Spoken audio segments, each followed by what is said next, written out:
오늘 우리에게 주시는 하나님의 말씀은 신명기 10장 1절에서 11절입니다. 그때 여호와께서 내게 이르시기를 너는 처음과 같은 두 돌판을 다듬어 가지고 산에 올라 내게로 나아오고 또 나무개 하나를 만들라. 네가 깨트린 처음판에 쓴 말을 내가 그 판에 쓰리니 너는 그것을 그 궤에 넣으라 하시기로 내가 조각목으로 궤를 만들고 처음 것과 같은 돌판 둘을 다듬어 손에 들고 산에 오르매 여호와께서 그 총의 날에 산이 불 가운데서 너에게 이르신 십계명을 처음과 같이 그 판에 쓰시고 그것을 내게 주시기로 내가 돌이켜 산에서 내려와서 여호와께서 내게 명령하신 대로 그 판을 내가 만든 궤에 넣었더니 지금까지 있느니라. 이스라엘 자손이 부에롯 브네아 간에서 길을 떠나 모세라에 이르러 아론이 거기서 죽어 장사되었고 그의 아들 엘라아살이 그를 이어 제사장의 직임을 행하였으며 또 거기를 떠나 굽고다에 이르고 굽고다를 떠나 욥바다에 이른즉 그 땅에는 시내가 많았으며 그때 여호와께서 레위 지파를 구별하여 여호와의 언약궤를 매게 하며 여호와의 앞에 서서 그를 섬기며 또 여호와의 이름으로 축복하게 하셨으니 그 일은 오늘까지 이르느니라. 그러므로 레위는 그의 형제 중에 분깃이 없으며 기업이 없고 내 하나님의 여호와께서 그에게 말씀하신 같이 여호와가 그의 기업이시니라. 내가 처음과 같이 40주 40야를 산에 머물렀고 그때에도 여호와께서 내 말을 들으사 너를 차마 멸하지 아니하시고 여호와께서 내게 이르시되 일어나서 백성보다 먼저 길을 떠나라. 내가 그들에게 주리라고 그들의 조상들에게 맹세한 땅에 그들이 들어가서 그것을 차지하리라 하셨느니라. 아멘. 어제 본 9장 말씀과 오늘 본문 10장에서 모세의 역할은 두 가지로 정리되고 있는데요. 하나는 중보기도입니다. 또 다른 하나는 십계명을 다시 한번 수여받는 일이었습니다. 중보기도와 십계명을 받는 것이 모세가 행했던 가장 위대한 일이었다고 성경은 말씀하고 있습니다. 오늘 1절부터 5절까지는 하나님께서 십계명을 다시 모세에게 주신 이야기입니다.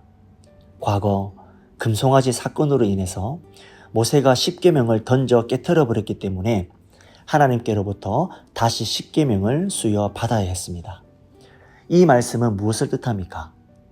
이스라엘의 범죄로 인해서 파기된 언약을 다시 맺겠다라는 말씀입니다.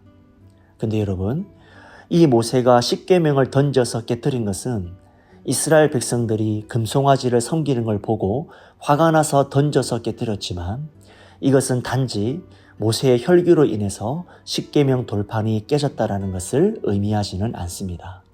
그것은 하나님과 이스라엘과의 관계가 이 금송아지 사건으로 인해서 훼손되고 깨졌다라는 것을 상징하기도 합니다.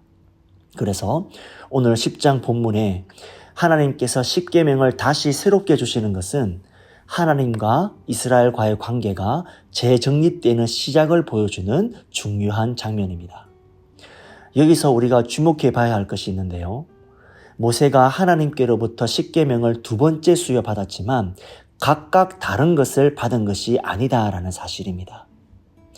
여러분 혹시 가까이 사랑하는 사람에게 배신당해 본 적 있습니까? 나를 배신한 사람을 용서하고 그 관계를 다시 시작해 보신 적 있습니까? 하나님과 이스라엘의 관계는요, 종종 부부 관계로 비교되기도 하는데요. 호세아서가 바로 대표적인 예이죠. 호세아 선지자의 아내는 고멜이었습니다. 이 고멜이라는 여인은 아주 음란한 여인이었습니다. 호세아하고 결혼도 하고 자녀도 있었지만 고멜은 계속해서 이전의 음란함을 버리지 못하고 다른 남자들과 음행을 일삼았습니다. 호세아는 그런 고멜을 다시 데려와서 자신의 아내로 삼았습니다. 이 바람을 피운 배우자를 다시금 이전의 첫사랑의 관계로 대하는 것은 얼마나 어려운 일이겠습니까? 과연 처음처럼 처음 결혼 반지를 끼워줄 때와 같은 그런 관계를 다시 시작할 수 있었을까요? 아무래도 처음과 꽃같기는 어려움이 있었을 겁니다. 더 많은 희생과 결단과 고생에 가까운 노력이 있어야 했겠죠.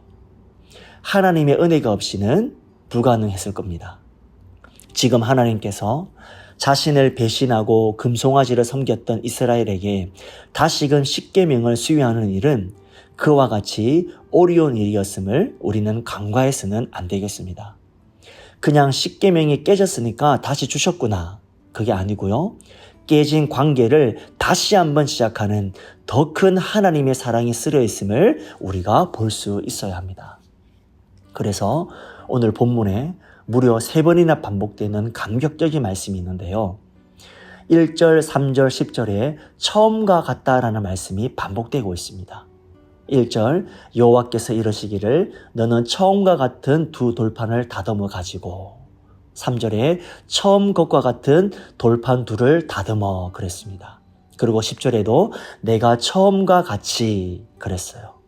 하나님은 마치 아무 일도 없었던 것처럼 과감없는 십계명을 이스라엘에게 다시 온전한 모습으로 수여해 주고 계십니다. 이전에 너와 나와의 신실한 관계를 깨트린 너이기 때문에 십계명 중에 하나만 주마가 아니고요.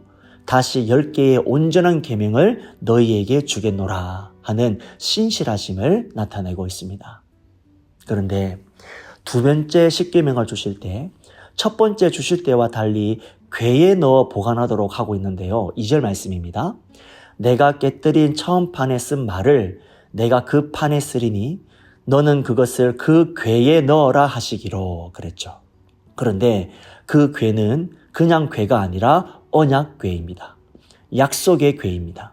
8절을 보시면 그때에 여호와께서 레위 지파를 구별하여 여호와의 언약궤를 매게 하며 그랬습니다. 신명기는 십계명이 단순한 율법이나 강령이 아니고 하나님의 언약, 즉 약속임을 강조하고 있습니다. 여러분, 인격적인 관계에서 신뢰가 언제 견고해지는지 아십니까? 약속을 하고 약속을 지킬 때이죠. 저는 사랑이 가장 중요하다고 생각하는데요. 약속을 하고 약속을 지키는 것입니다. 그래서 여러분, 결혼 예식이 약속하는 거잖아요. 부부의 대의를 지킬 것을 약속하는 자리가 결혼식이고 그 약속을 목숨 걸고 평생 지키는 것이 결혼 생활 아닙니까? 결혼 생활을 성립시키는 것은 약속입니다.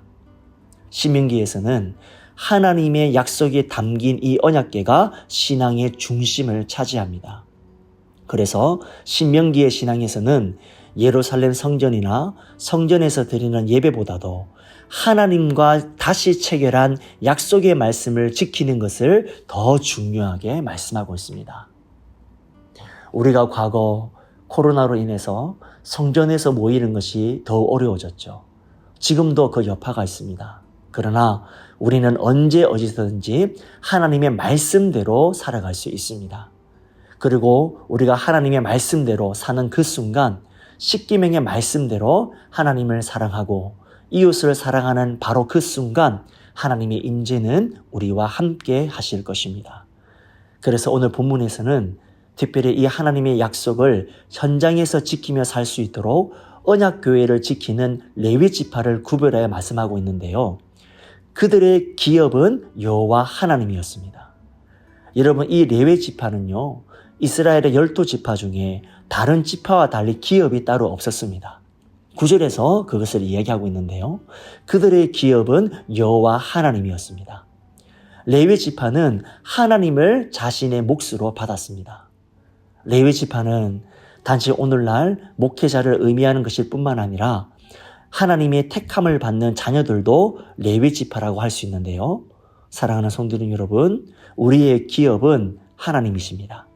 우리는 기도할 때 우리의 소원에 대해서 응답을 받기도 하지만 우리가 기도하는 그 순간 하나님 자체를 응답받습니다.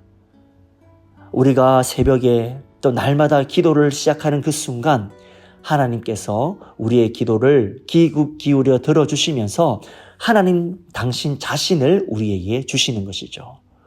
우리는 언제나 하나님을 응답받고 있는 것입니다. 우리는 지금 그 어느 때보다도 하나님께 절실하고 하나님 없이 살 수 없는 그런 시대를 살고 있습니다. 그래서 8절 말씀을 보면 레위 지파 임무가 4가지로 내열되고 있는데요. 첫 번째는 레위 지파는 언약궤를 날랐습니다. 하나님의 약속을 공급했어요. 두 번째는 주님 앞에 섰고요. 세 번째는 하나님을 섬겼습니다. 그리고 마지막 네 번째, 주님의 이름으로 축복하는 역할을 했습니다. 우리도 레위 지파처럼 하나님의 약속과 함께하고 하나님 약속 앞에 서고 하나님의 약속을 섬기고 하나님의 말씀으로 축복하며 살아가는 하나님의 귀한 일꾼, 하나님의 사람들 다 되시기를 주님의 이름으로 축복합니다.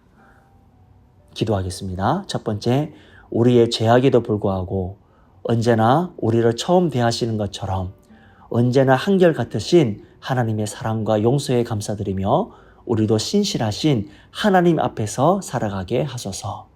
둘째, 우리 교회가 십계명에 따라 하나님 사랑과 이웃 사랑을 실천하는 교회가 되게 하여 주시옵소서.